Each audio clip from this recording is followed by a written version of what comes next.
A very good morning to everyone. So, in this video, we will be covering our unit number 6, which is the last and final unit that we have to go through. So, this is related to digital presentation. And हमको already पता है कि digital presentation होता क्या है. Digital presentation मतलब वो softwares जिनका यूज़ करके हम प्रेजेंटेशंस क्रिएट कर सकते हैं, स्लाइड्स बना सकते हैं.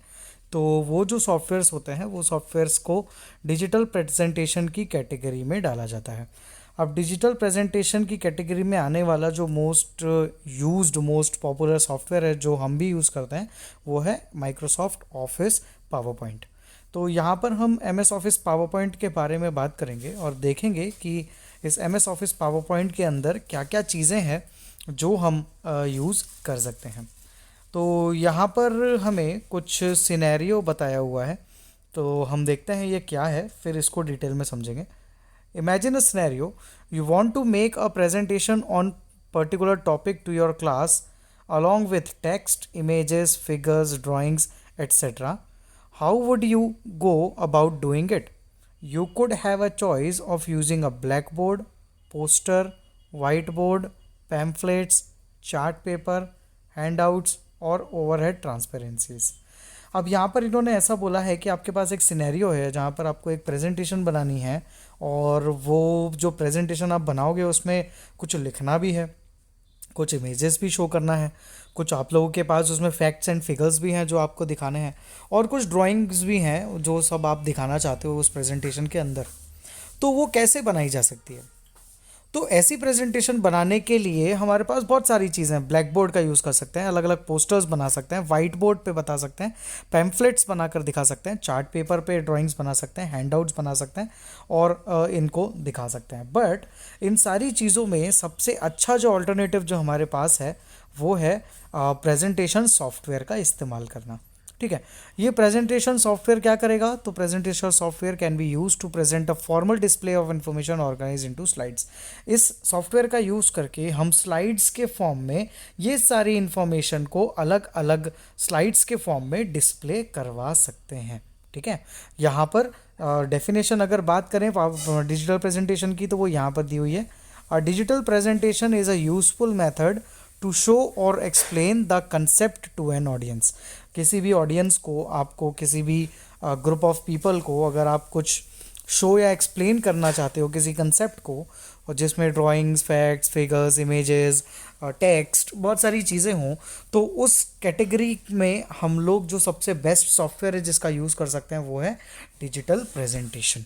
इस सॉफ्टवेयर का यूज़ करके हम इजीली किसी भी टॉपिक को शो या एक्सप्लेन हम कर सकते हैं.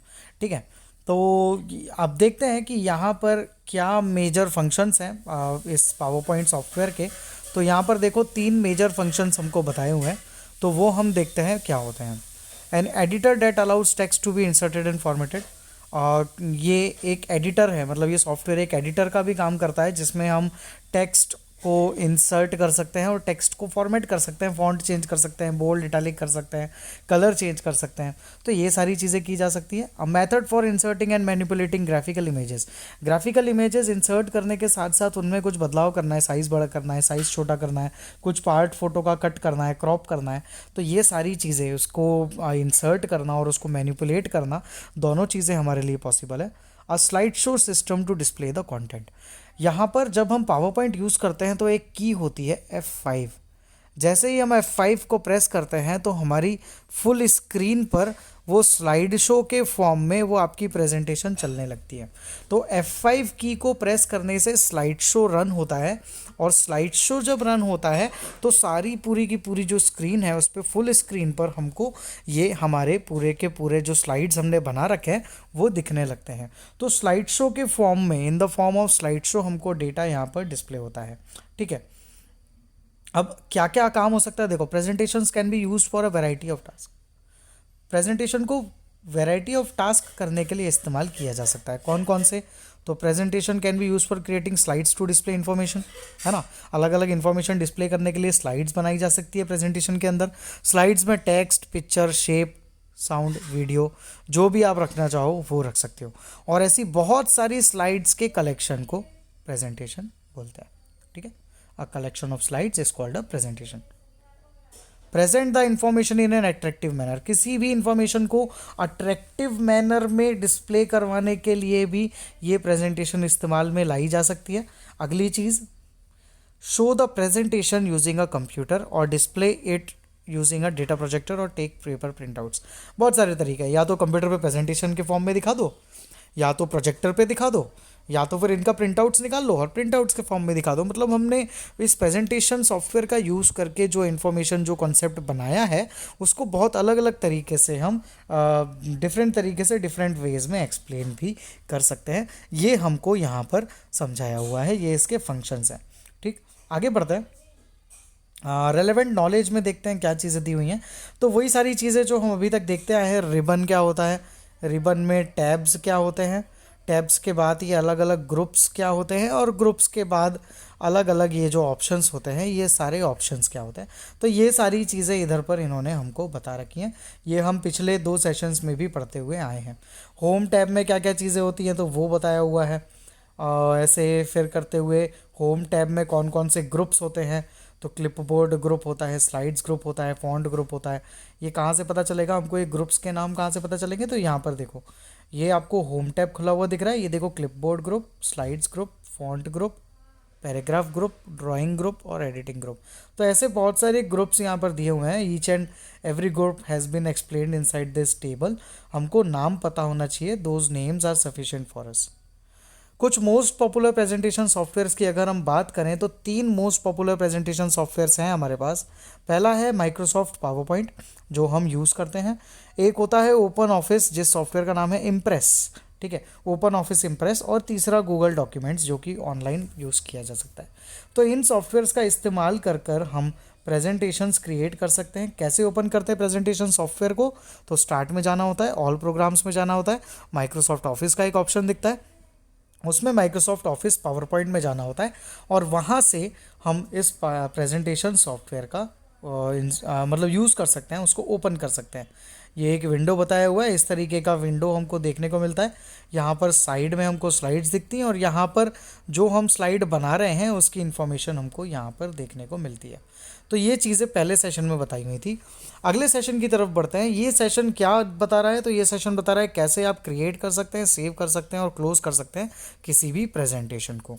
तो देखो, यहाँ पर किसी भी प्रेजेंटेशन को, जैसे कि इन्होंने बना लिया है कोई एक प्रेजेंटेशन, और उसको अगर ये बनी हुई प्रेजेंटेशन को ओपन करना चाहते हैं, तो उसको ओपन करने के लिए इनको ऑफिस ऑप्शन में जाना होगा, और ऑफिस ऑप्शन में जाने के बाद वहाँ से इसको इनको ओपन में जाना होगा, और ओपन में जाकर वो उसको जो भी स्लाइड उन्होंने जहाँ भी वो सेव कर रखी है उसको ओपन कर सकते हैं।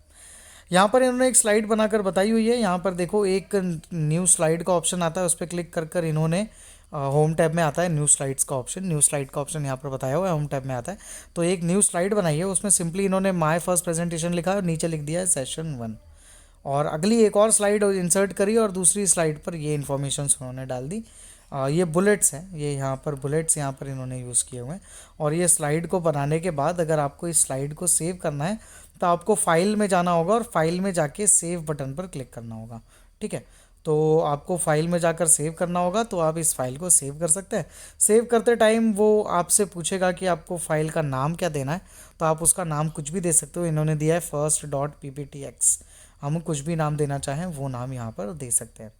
थर्ड सेशन की बात करें तो कैसे एक सिंपल प्रेजेंटेशन क्रिएट की जा सकती है, उसके बारे में हमको बताया हुआ है। तो देखो, ये एक सिंपल प्रेजेंटेशन इन्होंने बना रखी है। प्रेजेंटेशन बनाने के लिए इन्होंने ये हमको पहला विंडो जो दिखा, इस पहले विंडो पे गए हैं ये, और इस पहले विंडो पे जाने के बाद यहाँ पर इन्होंने ये डेटा उसके अंदर इंसर्ट कर दिया है सॉरी। और ये डेटा इंसर्ट करने के बाद इन्होंने कैसे इंसर्ट किया है तो ये उसको डिटेल में एक्सप्लेन किया हुआ है। तो यहाँ पर जैसे ही हम इस विंडो को ओपन करते हैं, तो यहाँ पर जैसे ही इस विंडो को ओपन करते हैं तो यहाँ पर हमको पूछता है, वो इस स्क्रीन पर हमको पूछा जाता है कि हमको क्या करना है, 1 कॉलम का टेबल बनाना है कि 2 कॉलम का टेबल बनाना है। तो इन्होंने 2 कॉलम का टेबल बना रखा है, और इस तरीके से ये बॉक्सेस बनाकर इन्होंने क्रिएट कर रखे हैं। 3 कॉलम का भी बन सकता है, तो ये देखो 3rd कॉलम का बनाते तो इस तरीके से 3rd कॉलम इंसर्ट किया जा सकता था। और ऐसी बहुत सारी अलग अलग स्लाइड्स भी बना के बताएंगे। ये पहली स्लाइड है, ये दूसरी स्लाइड है, और उसके बाद यहाँ पर ये तीसरी, चौथी, पांचवी और छठवीं, ऐसी 6 स्लाइड्स इन्होंने बनाकर बताया हुआ है। और अल्टीमेटली इस फाइल को मैनर्स नाम से सेव कर दिया है, तो ये सेव हो जाएगी। अगली जो हमारी सेशन है वो है व्यू द प्रेजेंटेशन। प्रेजेंटेशन जो हमने बना दी, उस बनी हुई प्रेजेंटेशन को हम व्यू कैसे करेंगे, तो वो उस प्रेजेंटेशन को व्यू करने का तरीका हमको यहाँ पर बताया हुआ है। तो हम देखते हैं कैसे इसको व्यू कर सकते हैं। तो हमने जैसे पिछले चैप्टर्स में देखा था कि व्यूज़ होते हैं अलग अलग, एक्सेल के भी कुछ व्यूज़ होते हैं, तो वैसे ही यहाँ पर भी हम देखेंगे कि जो पावर पॉइंट है, इस पावर पॉइंट के भी कुछ अलग अलग व्यूज़ होते हैं। तो यहाँ पर जो 3 इंपॉर्टेंट व्यूज़ पावर पॉइंट के अंदर होते हैं, पहला होता है नॉर्मल व्यू, दूसरा होता है स्लाइड सॉर्टर व्यू, और तीसरा होता है स्लाइड शो व्यू। ये एक इंपॉर्टेंट टॉपिक है, हमको पावर पॉइंट के व्यूज़ के बारे में जानकारी होना चाहिए। हमको पता होना चाहिए कि पावर पॉइंट के अंदर कितने व्यूज़ होते हैं। तो पावर पॉइंट के अंदर जनरली 3 व्यूज़ होते हैं। हम जनरली जब पावर पॉइंट ओपन करते हैं तो हमको जो स्क्रीन सामने दिखती है और हम जिस व्यू पे काम करते हैं वो व्यू होता है नॉर्मल व्यू। मतलब अगर आपको क्वेश्चन आ जाए कि डिफ़ॉल्ट व्यू कौन सा होता है, पावर पॉइंट के अंदर डिफ़ॉल्ट व्यू कौन सा होता है, तो वो होता है नॉर्मल व्यू। ठीक है, तो नॉर्मल व्यू डिफ़ॉल्ट व्यू होता है पावर पॉइंट के अंदर। आगे बढ़ते हैं। आगे है स्लाइड सॉर्टर व्यू। नाम से पता चल रहा है स्लाइड सॉर्टर, स्लाइड्स को सॉर्ट करने वाला। तो ये जो व्यू है, ये व्यू क्या करता है, तो ये व्यू इजीली हमारी स्लाइड्स को अरेंज, मूव, डिलीट या रीऑर्डर करने के काम में आता है। इस स्लाइड सॉर्टर व्यू का इस्तेमाल करके हम हमारी स्लाइड्स को अरेंज कर सकते हैं, अलग अलग स्लाइड को अलग अलग पोजीशंस पे मूव कर सकते हैं। किसी स्लाइड को डिलीट करना है तो डिलीट भी कर सकते हैं, और पहले नंबर पे जो स्लाइड है उसको दूसरे नंबर पे लाना है, दूसरे नंबर की स्लाइड को तीसरे नंबर पे लाना है। तो इस तरीके से हमको अगर रीऑर्डर करना है तो हम रीऑर्डर भी कर सकते हैं। और अल्टीमेटली फाइनली जब हमको प्रेजेंटेशन कहीं स्क्रीन पर दिखानी होती है तो उस समय पर हम F5 प्रेस करते हैं, और F5 प्रेस करके हम स्लाइड शो व्यू में एंटर कर जाते हैं। और स्लाइड शो व्यू में जब एंटर करते हैं तो फुल स्क्रीन पर हमारे कंप्यूटर पे वो जो स्लाइड्स हमने बनाई हैं वो दिखने लगती हैं। और भी बहुत सारे व्यूज़ होते हैं पर वो हमारे लिए इतने इंपॉर्टेंट नहीं है। आप चाहो तो उनके नाम ध्यान रख सकते हो, notes page, slide master, handout master, notes master और प्रिंट प्रीव्यू। ये कुछ और अलग अलग व्यूज़ हैं जिनके बारे में इन्होंने हमको बताया हुआ है। तो स्लाइड शो व्यू को इन्होंने एक्सप्लेन किया हुआ है कि स्लाइड शो व्यू में हम कैसे जाते हैं। तो यहाँ नीचे हम जब जो पावर पॉइंट का विंडो होता है, जहाँ पर नीचे टाइम दिखता है ना, स्टार्ट मेन्यू में जहाँ पे टाइम दिखता है, उसके ठीक ऊपर ये वाला विंडो हमको दिखेगा। इस ऑप्शन पे जाने के बाद हम जैसे ही यहाँ पर क्लिक करेंगे तो हम नॉर्मल व्यू में चले जाएंगे। इस वाले ऑप्शन पे क्लिक करेंगे तो हम स्लाइड सॉर्टर व्यू पे चले जाएंगे, इस पे रीडिंग व्यू पे चले जाएंगे, और ये वाले ऑप्शन पे जाएंगे तो हम स्लाइड शो व्यू में चले जाएंगे। इस बटन को क्लिक करके हम स्लाइड को बड़ा कर सकते हैं, इस बटन को क्लिक करके हम स्लाइड को छोटा कर सकते हैं। इसको जूम इन और जूम आउट का ऑप्शन कहा जाता है। तो इस तरीके से ये अलग अलग स्लाइड्स के व्यू होते हैं जिनको हमको यहाँ पर बताया हुआ है। अगला है session number 5, edit text font size style and colour. कैसे हम टेक्स्ट को, फॉन्ट के साइज़ को, अलग अलग स्टाइल्स को, अलग अलग कलर्स को यूज़ कर सकते हैं हमारी एक प्रेजेंटेशन के अंदर, तो वो इन्होंने यहाँ पर हमको बताया हुआ है। ऐसा करने से क्या होता है, तो ऐसा करने से हमारी प्रेजेंटेशन और क्लियर, आई कैची और मीनिंगफुल बन जाती है। एक ही कलर में अगर प्रेजेंटेशन बनेगी तो वो इतनी इफेक्टिव नहीं दिखेगी जितनी ज़्यादा इफेक्टिव वो मल्टीपल कलर्स के होने पर दिखेगी। तो यहाँ पर ये जो फॉन्ट ग्रुप होता है, इस फॉन्ट ग्रुप में जो होम टैब में जो फॉन्ट ग्रुप होता है, उस फॉन्ट ग्रुप के अंदर आप देखोगे बहुत सारे ऑप्शंस फॉन्ट को चेंज करने के, साइज़ को चेंज करने के, कलर को चेंज करने के, बोल्ड करने के लिए, इटैलिक करने के लिए, अंडरलाइन करने के लिए, स्ट्राइक थ्रू डालने के लिए, ऐसे बहुत सारे ऑप्शंस हमको यहाँ पर दिए हुए हैं जिनका इस्तेमाल करके हम हमारी स्लाइड को बहुत अट्रैक्टिव बना सकते हैं। अब यहाँ पर कैसे अट्रैक्टिव बनाएंगे, तो वो जो हमने मैनर्स वाली एक पीपीटी पिछले सेशन में देखी, इन्होंने क्या किया है, उसके फॉन्ट्स को एडिट कर कर यहाँ पर बताया हुआ है। तो ये सिंपल दिख रही है स्लाइड्स, देखो बिल्कुल सिंपल है, सिंगल कलर में है, और यहाँ पर इन्होंने अलग अलग टेक्स्ट बॉक्सेस का यूज़ करके इसको एडिट करने का हमको बोला है। तो हम लोग यहाँ पर इस स्लाइड्स को अलग अलग जगह पर अलग अलग कलर्स का यूज़ करके इसको और अट्रैक्टिव बना सकते हैं, तो वो इन्होंने बताया हुआ है। आगे बढ़ते हैं। जो अगला सेशन हमको दिया हुआ है, अगला सेशन है insert image in a presentation. कैसे हम हमारी पावर पॉइंट की स्लाइड के अंदर इमेज इंसर्ट कर सकते हैं। देखो वैसा बोला जाता है, picture speaks louder than 1,000 words. कोई भी चीज़ की इमेज देख लोगे तो वो आपको ज़्यादा समय तक याद रहेगी as compare to the text. तो यहाँ पर इन्होंने बोला है कि आप अगर किसी कंसेप्ट को समझाना चाह रहे हो तो उस कंसेप्ट को समझाने के लिए अगर हम किसी इमेज को यूज़ कर लेंगे तो इमेज का यूज़ करके हम जो कॉन्सेप्ट समझाना चाह रहे हैं उसको बहुत अच्छे से एक्सप्लेन कर पाएंगे। तो इसीलिए हमको अगर पिक्चर इंसर्ट करनी हो हमारी स्लाइड में तो हम कैसे इंसर्ट करेंगे, तो वो हमको बताया हुआ है यहाँ पर। तो इन्होंने बोला है कि एक न्यू प्रेजेंटेशन ओपन करो, 2 स्लाइड्स बना लो जो कि फिगर नंबर 11 में दी हुई है, और स्लाइड 2 में कुछ टेक्स्ट दिया हुआ होगा वो एंटर कर लो। उसके बाद क्या करो, तो वेब ब्राउज़र ओपन करो और उसमें स्टीफन कोवे लिख के सर्च करो। जैसे हम स्टीफन कोवे लिख के सर्च करेंगे, ये कौन है, ये ऑथर है एक बुक के जिसका नाम था 7 habits of highly effective people. किसी हाईली इफेक्टिव पीपल की 7 हैबिट्स क्या होती हैं, वो एक बुक इन्होंने लिखी थी। तो ये उसके ऑथर है स्टीफन कोवे। तो ये स्टीफन कोवे का जब हम इमेज यहाँ पर अगर इंसर्ट करना चाहें तो वो इंसर्ट कर सकते हैं। जैसे कि ये देखो, ये यहाँ पर इन्होंने बनाया हुआ है। जैसे कि हमने स्लाइड्स बनाई है, तो 7 habits of a highly effective people उनकी बुक का नाम था ना। तो उस बुक में ये 7 हैबिट्स हैं जो इधर पर इन्होंने बताई हुई हैं हमको, ठीक है। Be proactive, begin with the end in mind, put first things first, think win win, seek first to understand then to be understood, synergize, sharpen the saw. तो ये 7 पॉइंट्स है जो इनकी बुक में बताए गए हैं। तो इन्होंने क्या किया, वो ऑथर का फोटो यहाँ पर लगा दिया, स्टीवन कोवे। तो आप ये फोटो को देखकर एटलीस्ट उस बुक के ऑथर का इमेज देखकर उसके नाम को तो इमेजिन कर सकते हो कि वो नाम क्या था ऑथर का। तो ये इमेज कैसे इंसर्ट की जा सकती है, तो उधर से इंटरनेट पर वो इमेज को कॉपी कर लो। कॉपी करने के बाद होम टैब में क्लिपबोर्ड ग्रुप के अंदर पेस्ट का ऑप्शन होगा। तो आप पेस्ट पे जैसे ही क्लिक करोगे तो इमेज पेस्ट हो जाएगी। अब वो इमेज काफ़ी बड़ी हो सकती है। अब जैसे इतनी बड़ी इमेज आई तो यहाँ कोने पर हम माउस रख कर इस इमेज को जैसे ही अंदर की तरफ स्लाइड करेंगे तो वो इमेज छोटी हो जाएगी और हम उस छोटी इमेज को यहाँ पर इंसर्ट कर सकते हैं। तो ये यहाँ पर बताया हुआ है। ये इमेज थी स्टीवन कोवे की जिसको हमने वहाँ पर यूज़ किया हुआ है। उसके बाद ये भी यहाँ पर कुछ स्लाइड्स क्रिएट कर कर उसको रिसाइज करने का इन्होंने बताया हुआ है। तो हम इस इमेज को सेव करके यहाँ से हम लोग पिक्चर के ऑप्शन में इंसर्ट में जाके पिक्चर में जाकर भी इमेजेस इंसर्ट कर सकते हैं। अगला सेशन जो है वो है add shapes in a presentation. कैसे हम हमारी प्रेजेंटेशन में अलग अलग शेप्स अगर इंसर्ट करना चाहें तो कैसे इंसर्ट कर सकते हैं, वो यहाँ पर बताया हुआ है। तो देखो ये एक नॉर्मल प्रेजेंटेशन है इतनी, और इस नॉर्मल प्रेजेंटेशन के अंदर इन्होंने ये देखो यहाँ पर ये एक इन्होंने क्लाउड टाइप बनाया है और उसमें लिख दिया है do you know the origin of the term computer bug. तो आपको क्या कंप्यूटर बग टर्म का ओरिजिन पता है, ऐसा एक क्वेश्चन इन्होंने पूछा है। तो डू यू नो करके पूछना चाहते थे, वो हमारा थिंकिंग स्किल या हमारा नॉलेज चेक करना चाहते थे। उन्होंने क्लाउड टाइप का बनाया और उसमें ऐसा लिख के दिया हुआ है।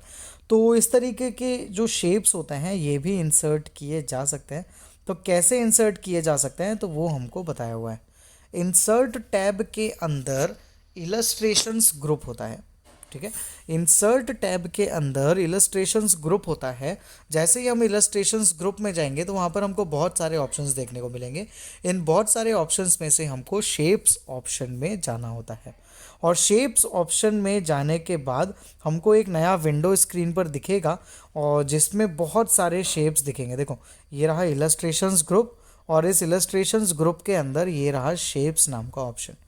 जैसे ही हम इस शेप्स पे क्लिक करेंगे यहाँ पर हमको बहुत सारे ऑप्शंस देखने को मिलेंगे जिसमें बहुत सारे शेप्स होंगे जिनमें से हम किसी शेप को यूज़ कर सकते हैं। तो आप देख सकते हो ये जैसे ही हमने शेप्स पे क्लिक किया तो ये काफ़ी सारे शेप्स हमको यहाँ पर स्क्रीन पर दिख गए। यहाँ पर वो आप शेप देख सकते हो क्लाउड वाला जो इन्होंने यूज़ करके बताया हुआ है। तो हम ये सारे शेप्स हमारी प्रेजेंटेशन स्लाइड में यूज़ कर सकते हैं।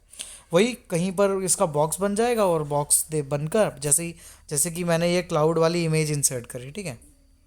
तो ये इमेज के बाजू में ऐसा एक बॉक्स बन जाएगा और आप इन चारों कोनों पे क्लिक कर कर इमेज को छोटा या तो फिर बड़ा भी कर सकते हो। तो उस तरीके से हम ये इमेज को रीसाइज भी कर सकते हैं। और जैसे हम इमेज क्लिक साइज़ बड़ा छोटा कर देंगे और फिर इमेज पे क्लिक करेंगे, तो जैसे ही हम इमेज पे क्लिक करेंगे एक फॉर्मेट नाम का एक नया टैब हमको देखने को मिलेगा टैब्स में। और उस टैब के अंदर ऐसे बहुत सारे कलर्स देखने को मिलेंगे और भी बहुत सारे ऑप्शंस हमको देखने को मिलेंगे। तो इन ऑप्शंस का यूज़ करके हम उन शेप्स को फिल भी कर सकते हैं, उन शेप्स में कलर भी फिल कर सकते हैं। तो ये हमको यहाँ पर बताया हुआ है। जैसे यहाँ पर देखो इनपुट प्रोसेस आउटपुट कॉन्सेप्ट, तो ये एक स्लाइड बनाई हुई है। तो यहाँ पर देखो इन्होंने एक रेक्टेंगल यूज़ किया है, एक ओवल यूज़ किया हुआ है, एक और रेक्टेंगल यूज़ किया हुआ है, और उसके बाद कुछ एरोज़ के साइन भी यूज़ किए हुए हैं। तो ये एरोज़ भी हमको यहाँ पर देखने को मिलते हैं। आप देख सकते हो ये यहाँ पर ये दिख रहे हैं, ये देखो ये एरोज़ हैं अलग अलग, है ना। तो ये एरोज़ का भी इस्तेमाल कर सकते हैं। तो वो इस्तेमाल करके इन्होंने ये एक प्रेजेंटेशन स्लाइड बनाकर हमको बताई हुई है। सेशन नंबर 9 है जो कि है प्रेजेंटेशन थीम्स। इस सेशन में ये जो डेफिनेशन है प्रेजेंटेशन थीम्स की, ये इंपॉर्टेंट है, हमको पता होना चाहिए कि प्रेजेंटेशन थीम्स क्या होती हैं। तो प्रेजेंटेशन थीम का मतलब होता है कि आ, कुछ प्री डिफाइंड डिज़ाइंस हमारे पावर पॉइंट प्रेजेंटेशन को और भी ज़्यादा अट्रैक्टिव और कलरफुल बनाने के लिए हम लोग अलग अलग डिज़ाइंस का इस्तेमाल कर सकते हैं instead of black and white. जो नॉर्मल ब्लैक एंड वाइट हमारी स्लाइड अभी दिखती है वैसी ना दिखाते हुए हम उसको अट्रैक्टिव और कलरफुल बना सकते हैं और बहुत सारी अलग अलग डिज़ाइंस अप्लाई कर सकते हैं हमारी प्रेजेंटेशन स्लाइड्स के अंदर। तो ऐसा करते हैं तो जो ऑप्शन हमको यूज़ करना होता है उस ऑप्शन को कहा जाता है प्रेजेंटेशन थीम्स। प्रेजेंटेशन थीम्स क्या करती हैं, तो वो हमारी प्रेजेंटेशंस को एनहेंस करती हैं। ये हमारी प्रेजेंटेशन में अलग अलग बैकग्राउंड, अलग अलग कलर, अलग अलग डिज़ाइन और अलग अलग फॉन्ट इस्तेमाल करके हमारे स्लाइड को और अट्रैक्टिव और कलरफुल बनाती है। तो ये डेफिनेशन हमको पता होना चाहिए प्रेजेंटेशन की, प्रेजेंटेशन थीम की। और ये प्रेजेंटेशन थीम की डेफिनेशन यहाँ पर इस पैराग्राफ में हमको बताई हुई है। अब थीम्स अलग अलग हमको कहाँ पर मिलेंगी, तो हमको ये प्रेजेंटेशन की जो थीम्स है ये देखने के लिए, ये तो पुराना हमको दिया हुआ है। एक अलग से एनिमेशन या थीम्स नाम का हमको ऑप्शन देखने को मिलता है। वहाँ पर जाकर हम अलग अलग थीम्स सिलेक्ट कर सकते हैं और अप्लाई कर सकते हैं हमारे स्लाइड्स पे। ठीक है, तो ये देखो ये कहाँ पर मिलेंगी, तो ये मिलेगी डिज़ाइन टैब के अंदर। डिज़ाइन टैब में जाने पर हमको आप देख सकते हो ये अलग अलग स्लाइड्स दिखेंगी और ये अलग अलग डिज़ाइन स्लाइड्स दिखेंगी और इनमें से हम अलग अलग स्लाइड्स को अप्लाई कर कर हमारी स्लाइड के बैकग्राउंड को और फॉन्ट को और कलर को अलग अलग तरीके से चेंज कर सकते हैं। आगे बढ़ते हैं। अगला जो है हमारा change design of a presentation.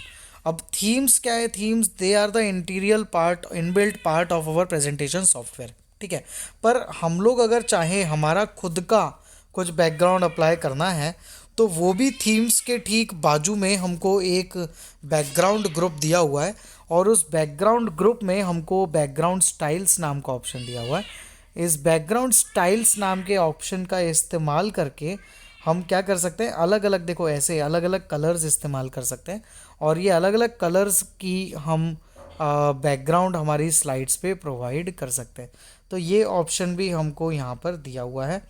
एक और ऑप्शन है यहाँ पर फॉर्मेट बैकग्राउंड। तो आप जैसे ही इस फॉर्मेट बैकग्राउंड पे जाओगे तो और भी बहुत सारी सेटिंग्स हमको यहाँ पर देखने को मिल जाती है जिनमें हम अलग अलग कलर्स इस्तेमाल करके, अलग अलग ऑप्शंस का इस्तेमाल करके और भी अट्रैक्टिव हमारी स्लाइड को बना सकते हैं। अगला जो सेशन है वो है सेशन नंबर 11। इसमें हमको बताया हुआ है कि कैसे हम स्लाइड्स को अरेंज कर सकते हैं, डिलीट कर सकते हैं या ऐड कर सकते हैं। तो स्लाइड्स को ऐड करना है या अरेंज करना है तो उसके लिए हमारे लिए सबसे आसान तरीका हमने देखा था slide sorter view. Slide sorter view क्या करेगा, तो ये इजीली ऐड, डिलीट या रीऑर्डर करने के काम आता है स्लाइड्स को। तो इस ऑप्शन का यूज़ करके हम इजीली हमारी स्लाइड्स को रीऑर्डर या ऐड या डिलीट या अरेंज कर सकते हैं। ठीक है, तो यहाँ पर क्या क्या किया जा सकता है, ग्लोबल चेंजेस लाए जा सकते हैं हमारी स्लाइड्स पर, रीअरेंज या डिलीट किया जा सकता है स्लाइड्स को, और मूव, कॉपी या डिलीट कर सकते हैं हम बहुत सारी स्लाइड्स को। अलग अलग साइड्स को अलग अलग जगह पर कॉपी करना है, मूव करना है या डिलीट करना है, तो ये सारे ऑप्शंस हमको स्लाइड सॉर्टर व्यू में देखने को मिलते हैं। जैसे कि देखो हमारे पास इतनी सारी स्लाइड्स हों, तो अब कैसे करेंगे, देखो जैसे कि अभी 15 स्लाइड्स हमको स्क्रीन पर दिख रही है। अब आपको ये वाली स्लाइड को यहाँ पर करना है, ये वाली स्लाइड को यहाँ पर करना है, इस वाली स्लाइड को यहाँ पर करना है, ऐसे आपको बहुत सारी चेंजेस करना है। तो आप इसको क्लिक कर कर सीधे यहाँ क्लिक कर सकते हो, तो ये यहाँ आ जाएगी, ये सेकंड पोजीशन पे चली जाएगी। जैसे ये सेकंड पोजीशन पे गई तो इसको हम यहाँ शिफ्ट कर सकते हैं। तो इस तरीके से हम हमारी स्लाइड्स को रीऑर्डर कर सकते हैं। ये वाली स्लाइड मुझे पता चला कि मेरे काम की नहीं है, तो मैं इस पर राइट क्लिक करूँगा और राइट क्लिक करने के बाद डिलीट पे क्लिक कर दूंगा, तो ये स्लाइड डिलीट हो जाएगी। मुझे लगा कि ये स्लाइड मुझे एक और बार दिखानी है, तो मैं राइट क्लिक करके कॉपी पे क्लिक कर सकता हूँ और बाद में पेस्ट पे क्लिक करके इसको फिर से पेस्ट कर सकता हूँ। तो यही कि यही स्लाइड 2 बार भी पेस्ट हो जाएगी। तो इस तरीके से हम अलग अलग स्लाइड्स को ऐड कर सकते हैं और उसमें मॉडिफिकेशंस कर सकते हैं। ठीक है, तो ये सारी चीज़ें हमको यहाँ पर इन्होंने बताई हैं। स्लाइड सॉर्टर व्यू में ही जाके डिलीट किया जा सकता है, ऐड किया जा सकता है या कॉपी पेस्ट भी किया जा सकता है। ये सारी चीज़ें इन्होंने हमको यहाँ पर बताई हैं। सेशन नंबर 12 है हमारा प्रिंट अ प्रेजेंटेशन। जैसा कि हमने बोला था, हम या तो प्रेजेंटेशन को कंप्यूटर्स पे दिखा सकते हैं, या तो प्रोजेक्टर्स पे दिखा सकते हैं, या तो फिर उसका प्रिंट आउट निकाल सकते हैं। तो अगर प्रिंट आउट निकालना है तो प्रिंट कैसे निकालेंगे? प्रिंट निकालने के लिए हमको फाइल मेन्यू में जाना होगा और फाइल मेन्यू में प्रिंट के बटन को प्रेस करना होगा। जैसे ही हम प्रिंट के बटन को प्रेस करेंगे, हमको एक प्रिंट सेटअप का ये वाला एक डायलॉग बॉक्स स्क्रीन पर देखने को मिल जाएगा, जो कि कुछ इस तरीके का दिखता है। यहाँ पर हमको हमारे कौन सा प्रिंटर हमारे कंप्यूटर में इंस्टॉल्ड है वो दिखेगा। कितनी स्लाइड्स प्रिंट करनी है, सारे के सारे पेजेस प्रिंट करना है कि जो अभी स्क्रीन पर करंट स्लाइड ओपन है उसको प्रिंट करना है, या सिलेक्शन जैसे कि पहले से लेकर चौथी स्लाइड और छठवीं और सातवीं स्लाइड प्रिंट करना है, तो हम इस तरीके से प्रिंट कर सकते हैं। और अगर हमको नंबर ऑफ़ कॉपीज़ बढ़ाना है, हम चाहते हैं कि ऐसे 4 कॉपी प्रिंट हो जाए, तो हम यहाँ पर 4 कॉपीज़ प्रिंट कर सकते हैं। और कोलेट का ऑप्शन यहाँ भी होता है, और एक और ऑप्शन होता है हाई क्वालिटी, मतलब बहुत अच्छी क्वालिटी में अगर आपको प्रिंट करना है तो हम वो क्वालिटी भी यहाँ पर सेट कर सकते हैं। कैसे प्रिंट करना है, कलरफुल प्रिंट आउट निकालना है जैसी हमारी स्लाइड बनी हुई है वैसी, या तो फिर ग्रे स्केल मतलब ब्लैक एंड वाइट। और अगर ग्रे स्केल प्रिंट करना है तो हम यहाँ से ग्रे स्केल भी सिलेक्ट कर सकते हैं इस ऑप्शन पे जाकर। तो इस तरीके से हम स्लाइड्स प्रिंट कर सकते हैं। अगर हम हैंडआउट्स प्रिंट करना चाहें तो यहाँ पर हमको स्लाइड की जगह सिलेक्ट करना पड़ेगा हैंडआउट। जैसे ही हम हैंडआउट पे क्लिक करते हैं तो हमको यहाँ पर पूछा जाता है कि एक पेज में कितनी स्लाइड्स प्रिंट करना है। तो देखो ये लिखा है स्लाइड्स पर पेज। जैसे आप इसमें 6 सिलेक्ट करोगे तो आपकी जो 15 पेज की स्लाइड्स थी उनमें से 6 स्लाइड एक ही पेज पर प्रिंट हो जाएंगी, कुछ इस तरीके से जो यहाँ पर दिख रहा है। तो इस तरीके से एक ही पेज पे 6 स्लाइड्स को भी प्रिंट आउट, 8 स्लाइड्स को भी प्रिंट आउट, 10 स्लाइड्स को भी प्रिंट आउट निकाला जा सकता है। ये सारी चीज़ें हमको इस अगली यूनिट तो 7 है जो कि डिलीटेड सिलेबस है, तो ये सारी चीज़ें हमको पावर पॉइंट के अंदर बताई हुई हैं। आई होप ये टॉपिक्स आप लोगों को क्लियर होंगे। नहीं भी अगर आपको कोई टॉपिक क्लियर होता है तो आप लोग मुझसे पूछ सकते हैं, बट एक बार इस वीडियो को अच्छे से देखें, समझें, और कुछ डाउट हो तो मुझसे आप लोग पूछ सकते हैं। Alright students, so this is it for today's class. See you in the next class.